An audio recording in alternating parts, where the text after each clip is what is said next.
High hello welcome to my new blog. आणि आता थोड्या दिवसात श्रावण चालू होणार आहे, त्याच्यामुळे आज बेत होता चिकनचा. खूप दिवसांनी आमच्याकडे चिकन बनतं आणि फार रेअरली बनतं, कारण माझे हस्बंड वगैरे नॉनव्हेज खात नाहीत. तर माझ्याकडे खूप कमी वेळा नॉनव्हेज बनतं, अगदी 4-5 महिन्यातून एकदा वगैरे असं काइंड ऑफ होतं. आणि आता श्रावण चालू होणार आहे तर म्हटलं आज सानिसाला सरप्राईज देऊयात. आणि आज सानिसाच्या टिफिनमध्ये मस्त तिच्या आवडीचा होता, पण लंचमध्ये काही तिच्या फारसं आवडीचं नव्हतं. तर मला असं फील होतं की ती मे बी आज टिफिन खाणार नाही आहे. सो मी ठरवलं की तिला सरप्राईज देऊयात, कारण तिच्यासाठी हे तिला माहिती नव्हतं की मी सकाळी तिला अशी काही कल्पना दिली नव्हती. माझा अचानक प्लॅन ठरला आहे. तिथे मी चिकन आणलं आहे, छान धुवून मॅरिनेट करून ठेवलं आणि एकीकडे मसाल्याची तयारी केली. आणि हा माझा दुसऱ्यांदाचा स्वयंपाक आहे बरं का. आज सकाळपासून हा माझा दुसरा स्वयंपाक आहे. सकाळी मी ऑलरेडी बटाट्याची भाजी आणि चपाती बनवली होती. सानिसाच्या ब्रेकफास्टला खिचडी बनवली होती साबुदाणा.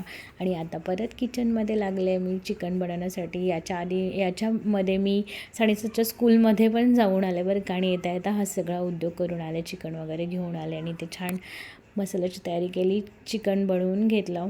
12:30 वाजले मला ऑलमोस्ट स्कूलमधून रिटर्न यायला. आणि मग आल्यानंतर हे सगळं घाट मी घातला होता.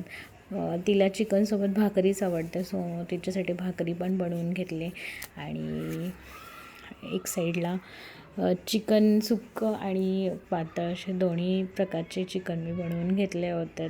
तर बघा किती छान असे पातळ भाकरी बनवून घेतल्या तिथे. बघा सुक्कं चिकन. आणि मी चिकन फार कमी आणते, तुम्ही ऐकलं तर तुम्ही हसाल मला. अगदी 1/2 किलो मी चिकन आणते आणि त्याच्यात पण संध्याकाळी ते उरतं आणि मला ते वॉचमॅनला द्यावं लागतं, कारण आम्ही दोघी फारसं खात नाही. म्हणजे असं तिला फक्त एकच सिंगल असा लेग पीस आवडतो, अदरवाईज ती खूप काही पीस वगैरे खात नाही. ती रस्सा वगैरे त्याच्यातच असते.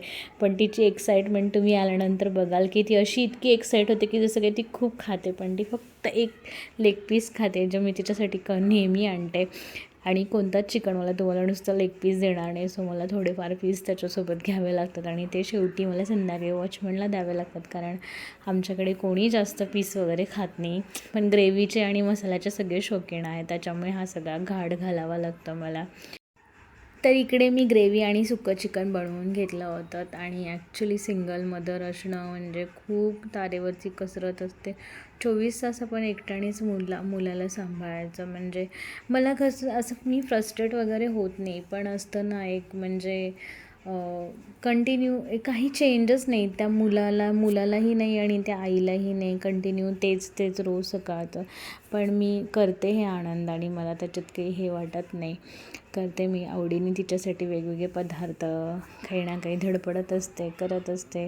पण कधीतरी संध्याकाळी शांत झोपावं असं वाटतं, तेव्हा मध्येच काहीतरी आई हे असं, आई ते तसं असं झालं की मग थोडी चिडचिड होते. कारण शांत झोपले तर मी छान राहू शकते, तिची काळजी घेऊ शकते किंवा तिच्यावरती माझी चिडचिड होणार नाही. तिला मी छान सांभाळू शकते. तर मला फक्त कधी कधी असं वाटतं की शांत झोपेची जरा गरज वाटते. आणि ती आता ठीक आहे चालायचं. सिंगल मदर असणं म्हणजे ॲक्च्युली माझं सुरुवातीपासूनच असं सिंगल मदरचं स्ट्रगल आहे, असं नाही की हे आत्ताच आहे म्हणून. म्हणजे म्हणायला लोकं घरात असतात किंवा होती किंवा आहेत, पण त्यांचा ॲक्च्युअलमध्ये काही उपयोग होत नाही. सगळं एकटीनेच बघायचं आणि एकटीनेच करायचं. म्हणजे कधी कधी समोरच्याला पण थोडंसं वाटलं पाहिजे की अरे आपण काहीतरी थोडंसं म्हणजे आमच्या घरात जरी व्यक्ती जरी असला ना तरी कोणी सानिसाची असं प्रॉपर तिला वेळ देत नाही. की काही झालं की जा आईला बोलव, जा आईला विचार, जा आईला सांग. मग ते असं कधी नसतं की आई झोपली आहे, राहू दे तू नको जाऊ, तू आमच्यासोबतच खेळ, किंवा आईला नको थोडासा आईला पण मोकळेपणा राहू दे, असं कधीच नसतं आमच्याकडे. सतत म्हणजे लहान जरी सानिसा होती ना तरी मी तिला घेऊनच जेवण करत होते. म्हणजे मला आता मी कधी कधी रेस्टॉरंटमध्ये जाते ना तर अशी पूर्ण फॅमिली असते, तर मी बघते की त्या लहान मुलाला ना दुसरं कोणीतरी थर्ड पर्सन खेळवत असतं आणि ती आई जेवण करत असते. आमच्याकडे असं कधीच झालं नाही.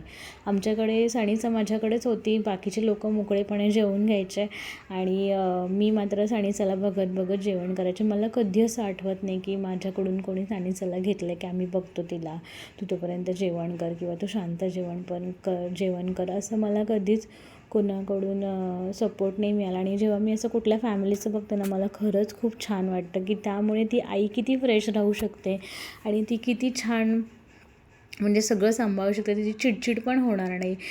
जी पोस्ट प्रेग्नन्सीत जे डिप्रेशन असतं ते तिला येत नसतं. अशा छोट्या छोट्या गोष्टींनी की तिला थोडंसं मोकळेपणा तुम्ही द्यायला हवा, जे आमच्या घरात कधी कोणाला समजलंच नाही. एनिवेज ठीक आहे. तरी पण मी माझी मदरहूड छान एन्जॉय करते आणि तिलाही खूप छान सांभाळते. सगळ्या ॲक्टिव्हिटीमध्ये तिला पार्टिसिपेट करवते. इथे बघा माझं चिकन झालं आणि मी फक्त 2 मिनटं पडले होते, कारण आता सणीचाला आणायची वेळ झाली होती. म्हटलं 2 मिनटं पाठ टेकवावे आणि लगेच तिच्या स्कूलवरून येण्याची वेळ झाली होती. आणि तिचे एक्सप्रेशन नक्की बघा की तिने कसे एक्सप्रेशन दिलेले आहेत ते.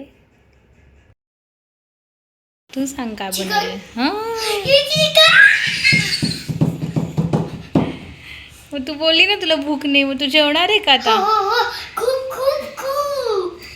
तर अशा प्रकारे माझी मेहनत वर्थ ठरलेली आणि ती खूप खुश झालेली आहे. व्हिडिओ आवडला असेल तर नक्की लाईक करा, सबस्क्राईब करा. बाय.